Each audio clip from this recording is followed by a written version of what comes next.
Bomba urgente! Ex-assessora de Flávio Bolsonaro é denunciada sob acusação de lavar dinheiro de filho miliciano. Defesa ainda não respondeu sobre denúncia apresentada pelo Ministério Público do Rio. O senador não comenta. Raimunda Magalhães havia sido uma das acusadas no esquema de rachadinha na Alerj. Desce pra gente dar uma lida nesta maravilhosa matéria do senhor Ítalo Nogueira. Uma ex-assessora do senador Flávio na Alerj foi denunciada sob a acusação de participar de lavagem de dinheiro do filho. Ah, olha só quem é o filho.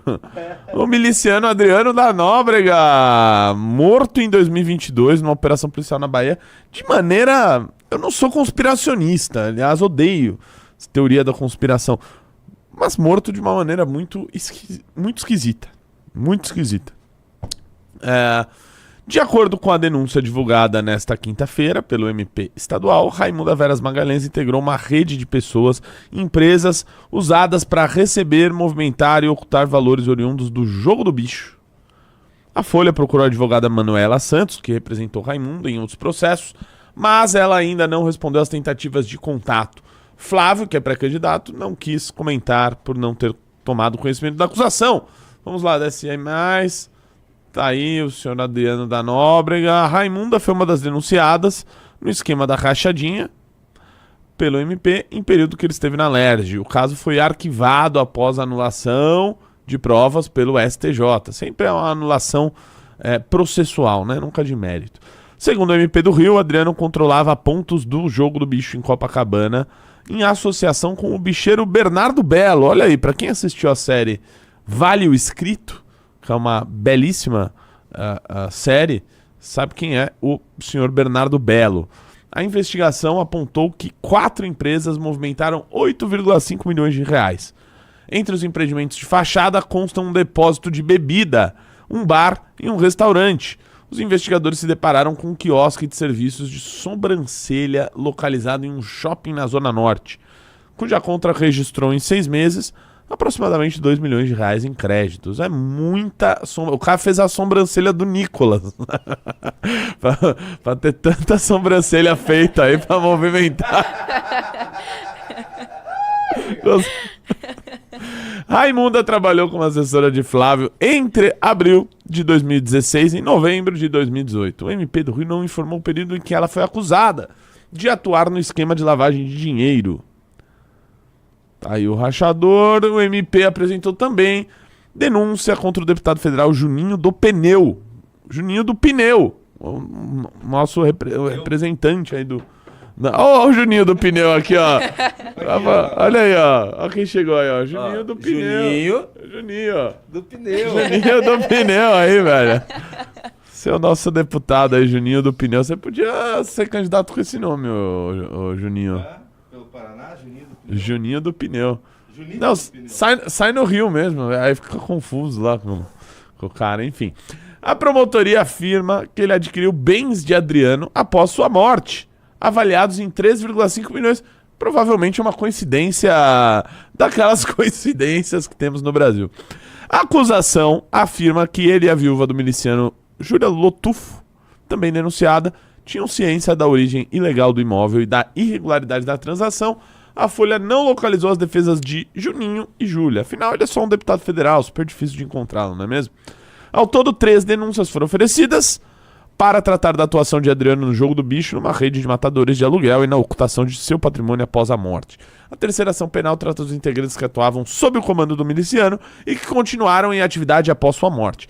As apurações indicam que o grupo criminoso persistiu e sofisticou sua estrutura mesmo após a morte de Adriano da Nóbrega. Segundo o GAECO, Júlia Lotufo atuava como líder e controlava toda a contabilidade e os ativos da organização criminosa, cujos negócios ilícitos envolviam agiotagem, contravenção e mercado imobiliário irregular.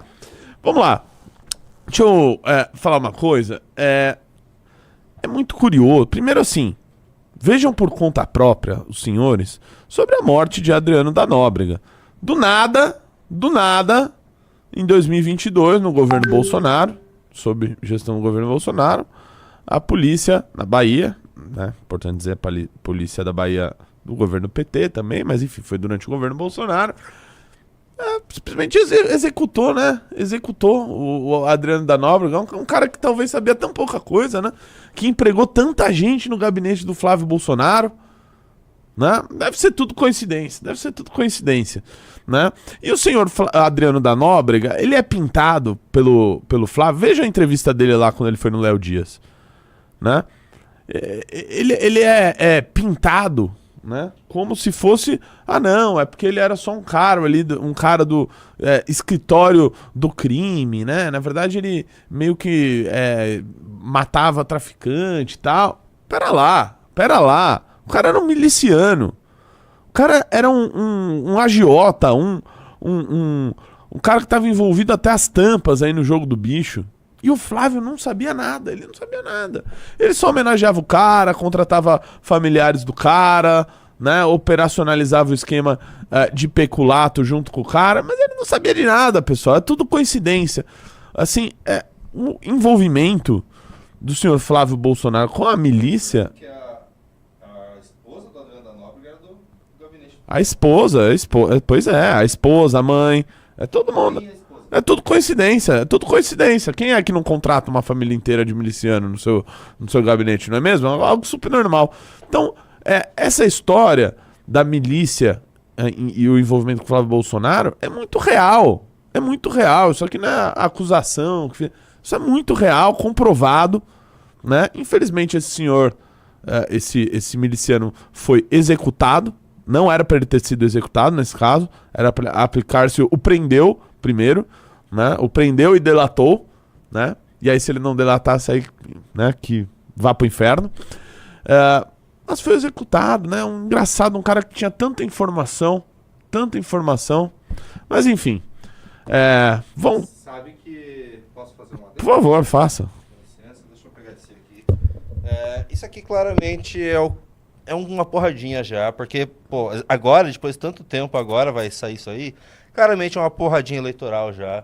É um tira-gosto eleitoral. Isso aí com certeza. Isso aí foi pra molhar o bico, ô Junito. Isso aí foi pra molhar o bico. O que Sim. vai sair ainda do senhor Flávio Bolsonaro, tá? Eu já ouvi falar numas coisas escabrosas. Isso aí não é nada, Isso aí não é nada. Mas é assim, começou, viu? Eu acho que é o tira-gosto, vai gerar manchete, o pessoal vai comentar, ele vai ter que se explicar de Adriano da Nóbrega, que é um assunto muito complicado para ele. Então, até fazendo piadinha, né, que ele vai lutar contra o tráfico, mas não da forma que as pessoas imaginam.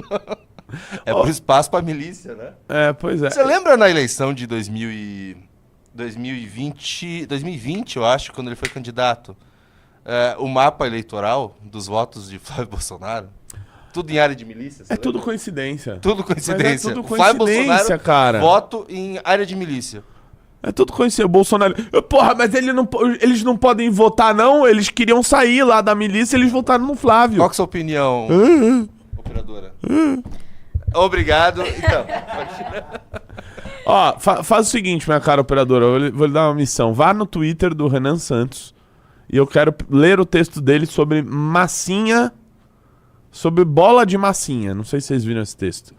Não viu esse texto? Esse texto é ótimo. Texto não, né? Um pequeno tweet ali que ele fez que eu achei muito bom, porque diz muito, né?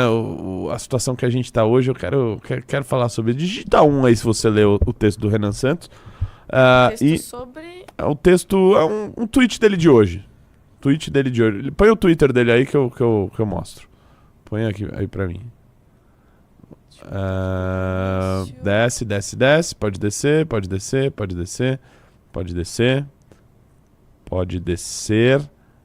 Na verdade, acho que foi outro. Aí, ó.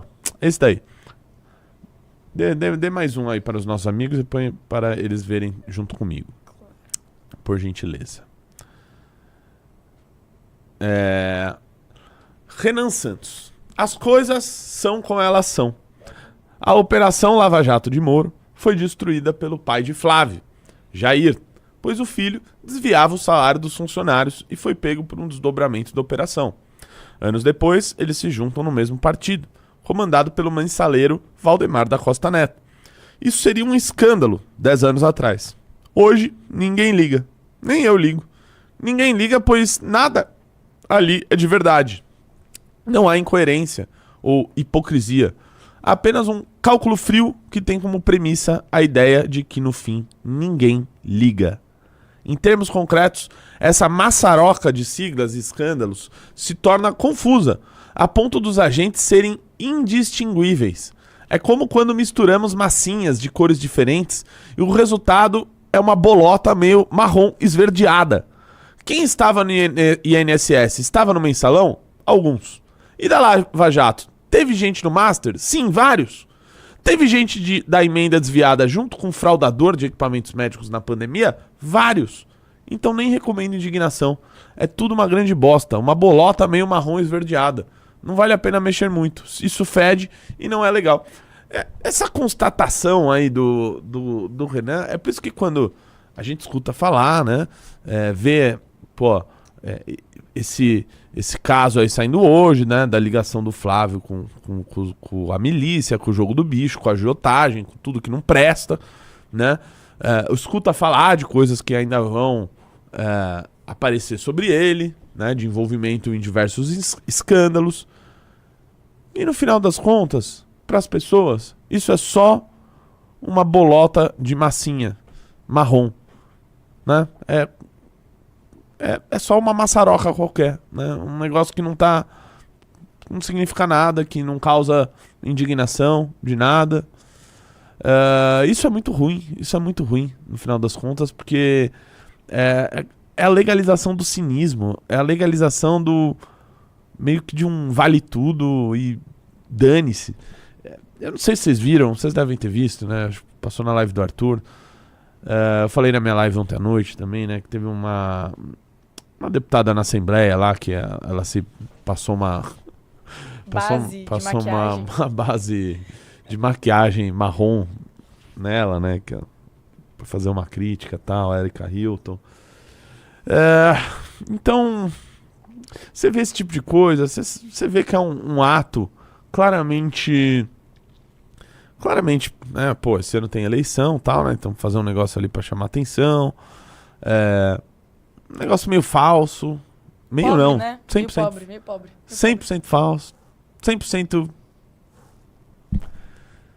e você fica meio assim, né, tipo, putz, cara, será que as pessoas vão olhar aquilo e falar, cara, que coisa ridícula, né, precisava disso, você podia, por exemplo, fazer uma crítica, né, mais do que merecida, tal, a Erika Hilton, né, que não é uma mulher biológica, você precisava se pintar com uma base da 25 de março, precisava. Aí você vê toda essa salada, essas composições, né, gente que se criticava, que denunciava o outro por corrupção, junto hoje. E no fundo, as pessoas estão cagando.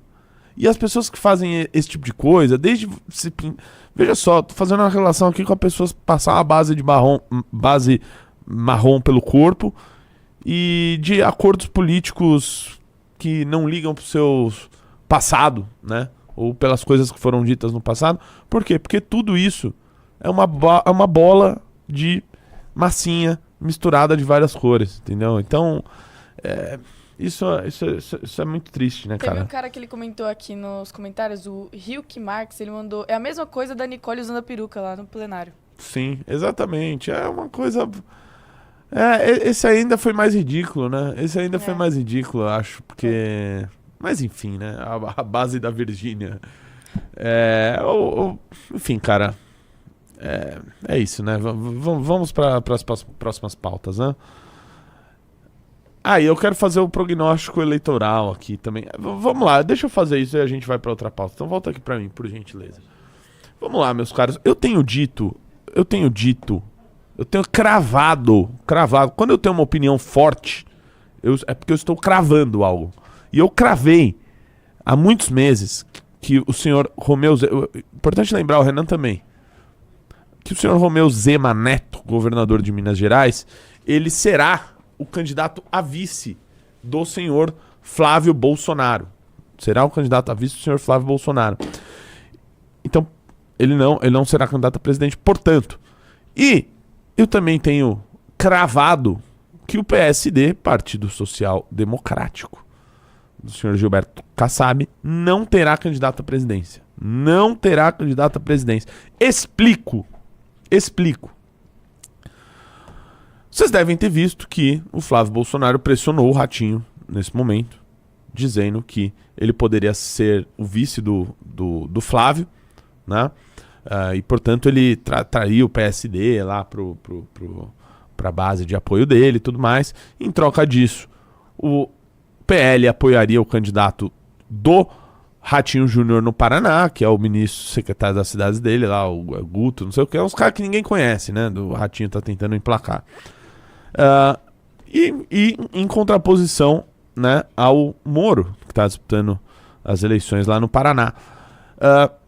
Então, o Ratinho rejeitou esse acordo e disse que vai ser candidato a presidente. Eu não acredito que essa candidatura vá até o fim.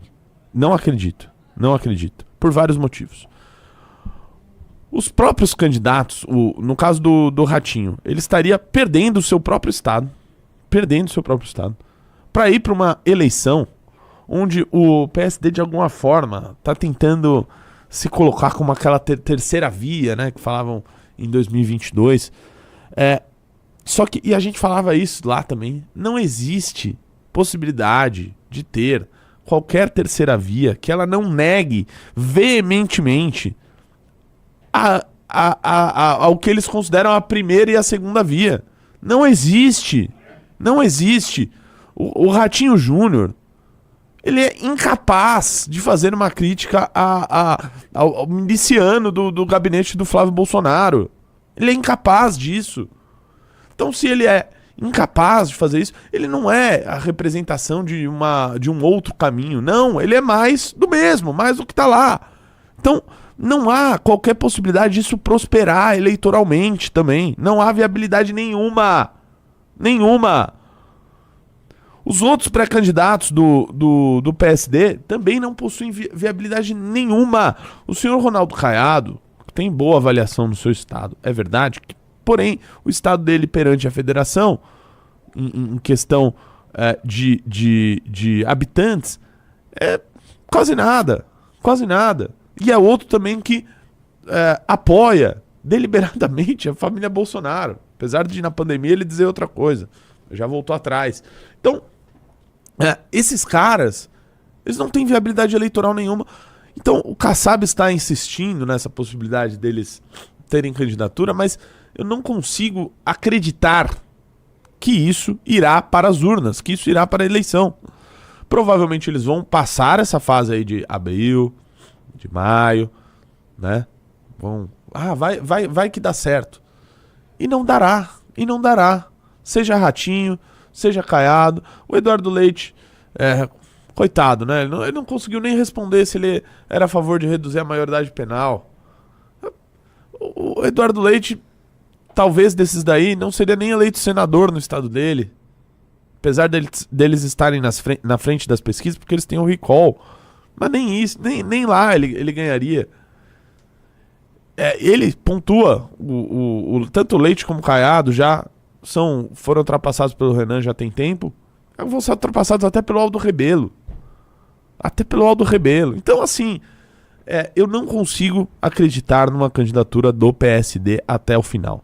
Bem como não acreditava numa possibilidade de candidatura de Romeu Zema. Então, não terá. Esses caras não estarão na eleição. Não estarão. E eu falo, este pode ser um caminho gigantesco para a missão crescer, para o Renan crescer. Porque eu sempre apostei. Muitas pessoas eu via preocupadas com, mas e os debates? Meu querido mestre Bisotto, preocupado que precisa ter os 5 parlamentares. Eu falei, não precisa. Pelo seguinte motivo, será uma eleição de pouquíssimos candidatos. Lula, Flávio e Renan. Talvez um Aldo, talvez um... Mas não vai passar disso, não enche uma mão. E se não enche uma mão, é obrigação das emissoras realizar o debate com todos os que estão no pleito. Porque senão não é um debate de primeiro turno. Certo? Então, aí está o caminho, aí está o horizonte onde nós vamos crescer muito. Anotem o que eu estou dizendo. A gente vai chegar em junho já não vai ter mais Ratinho na disputa. O Zema já vai ceder para virar vice do Flávio. Até pelas composições estaduais que o Novo tá fazendo com o PL. O senhor Deltan Dallagnol, que dizia lá na Lava Jato que ele tem que se afastar do Bozo, né? Que pega mal e tal. Né, que denunciava tal, e hoje biquinho calado, fez aliança lá pro PL apoiá-lo. No final das contas, o Novo também não vai querer perder o governo de Minas Gerais. Não vai querer perder o governo de Minas Gerais. Que o atual vice-governador não está tendo tração, vai precisar do apoio do PL, precisa ficar andando com o Nicolas pra lá e pra cá. Então, o Novo estará com o PL. Então, em breve, já não estará mais na disputa. E a mesma coisa para o PSD. A mesma coisa para o PSD. O jogo... Veja só. O jogo fisiológico que essa gente faz não tem como prosperar. Não tem como prosperar em uma disputa dessa. Então, eles precisam decidir. Ou eles são fisiológicos, a maior parte do tempo, né? E aí eles fazem o fisiologismo deles na disputa presidencial, que é mais ideológica, etc. Ou não. Então, não há como ter os dois. Não há como ter os dois. Então, no final das contas, o caminho é esse, rapaziada. Eu tô dizendo isso daí já tem bastante tempo. Eu acredito fielmente nisso que eu tô falando aqui. E eu acho que esse é o caminho principal pra gente ter um crescimento gigantesco nessas eleições e fazer um enfrentamento que precisa ser feito a esses caras. O que... Se juntar os 3 candidatos do PSD, eles não têm coragem de fazer, nós temos. Beleza? Se você gostou do vídeo, deixe seu like, inscreva-se no canal e comente. Te vejo no próximo vídeo.